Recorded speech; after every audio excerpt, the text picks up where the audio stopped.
भारी वाजवायला लागला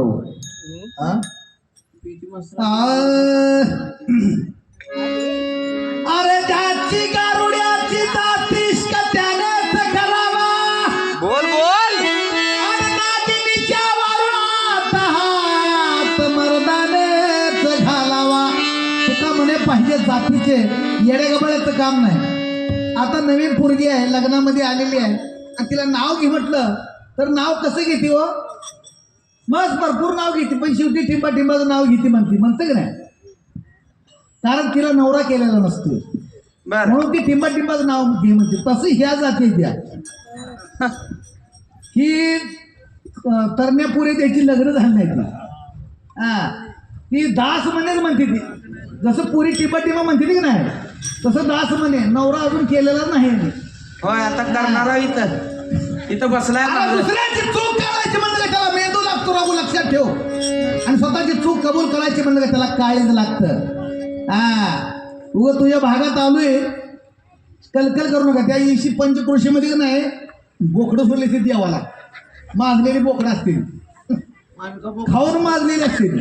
कोणाला बी दुसऱ्यात येते बरं का कोणाला बी दुसऱ्यात येते. त्यांना कुणी काय अडवत नसते. कुणाच्या घरात शिरायचं कुठं बी दुसऱ्यात यायचं पण त्यांना माहित नाही. एक दिवशी असं एक लांब बैल येत असते. बैल पायानं आदू असतं ही बोकडं ते अडवत असते. आमच्या पंचकृषीत आला आहे माझं युद्ध करावं लागेल म्हणते बोकडं बैलाला. बैल आहे ती तुमची जात बोकडाची लगा लंगडा असलेली बैल आहे ती आहे की नाही.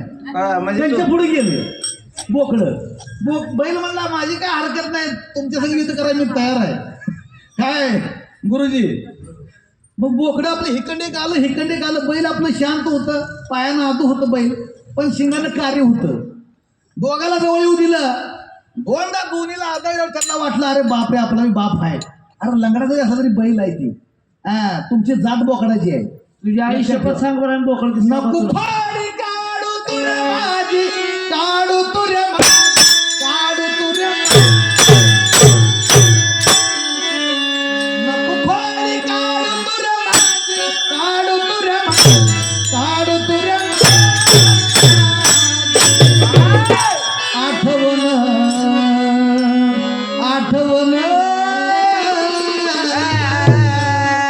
आठवण होई तुला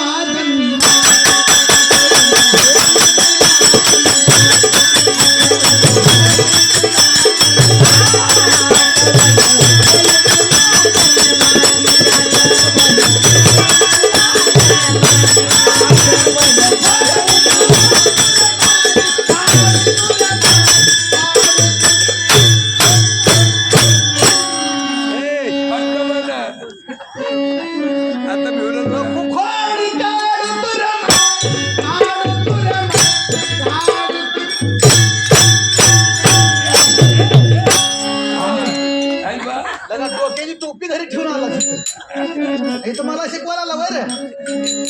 आठवण आठवण आठवण होई